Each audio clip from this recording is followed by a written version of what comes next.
ప్రసన్న రాజేంద్ర అన్న వీడియో మీరందరూ చూశారు. ప్రసన్న కుటుంబం, నల్లపరెడ్డి కుటుంబం ఓవర్కి శ్రీనివాసరెడ్డి గారితో 5 సార్లు పోటీ చేసి పేద ప్రజలందరూ కూడా ఆయన ఆరాధ దైవంగా ఆ రోజుల్లో శ్రీనివాసరెడ్డి గారిని ఆదరించారు ఓవర్ ప్రజలు. ఈరోజు 1000 ఎకరాలు పోగొట్టుకుని ప్రజా జీవితంలో రాత్రనక పొగులనగా సేవ చేస్తున్న ప్రసన్నకి తోడుగా ఉండాల్సిన అవసరం ఓవర్ ప్రజలకు అందరికీ ఉంది.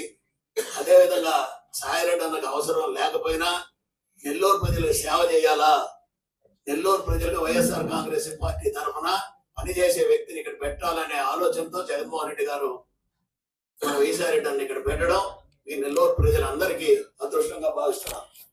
నాకు వేమిరెడ్డి గారితో చాలా సన్నిహిత సంబంధం ఉండేది.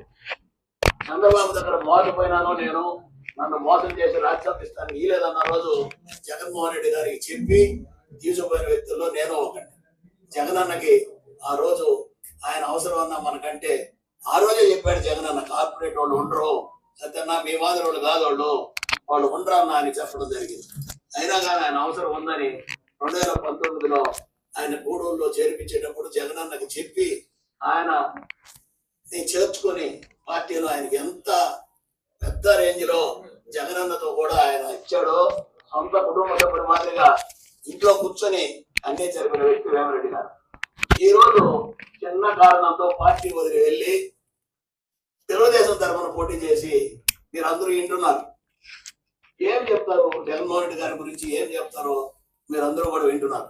ఇవన్నిటికీ ప్రశాంత్ అమ్మకి ఈ రోజు ఢిల్లీలో మొత్తం పదవులు ఇచ్చాడు, టీటీడీ బోర్డు మెంబర్ ఇచ్చాడు. అదేవిధంగా ఆమెకి ఆల్ ఇండియా టీటీడీలో అన్ని దేవస్థానాల మీద చైర్మన్ ఇచ్చాడు. అంతగాడి పెద్ద పదవులు ఇంకా లేవు.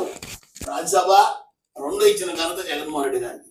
ఈ రోజు అటువంటి పార్టీని నడేదిలో వదిలేసి మీరు వెళ్తే వైఎస్ఆర్ కాంగ్రెస్ పార్టీ కార్యకర్తలకు దిక్కుగా వీసారెడ్డి రెడ్డి గారిని ఈ 7 మంది టీంని ఇక్కడ నిర్ణయించడం, జగన్మోహన్ రెడ్డి గారు సాహసోపేతంగా ఖలీల్ నగర్ టౌన్ లో పెట్టడం మీరందరూ గమనిస్తున్నారు.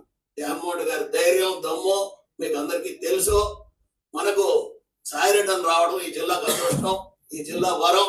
ప్రసన్నను కూడా మంచి మెజార్టీతో మీరందరూ గెలిపిస్తారని ఆయన ఆస్తులు పోగొట్టుకుని పూర్తిగా 1000 ఎకరాలు దారపోసి ఈ రోజు రాజకీయాలు ఇక్కడ ఉంటున్నాడు. నిబద్ధత కలిగిన నాయకుడు. ఆయన కూడా మీరందరూ ఆదరిస్తారు. ఈ 7 నియోజకవర్గాలు ఆయననే భారీ మెజార్టీతో గెలిపించాల్సిందిగా చేతులెత్తి వేడుకుంటూ జై జగన్. మరిన్ని అప్డేట్స్ కోసం మన HN9 టీవీ ఛానల్ ని సబ్స్క్రైబ్ చేసుకోండి.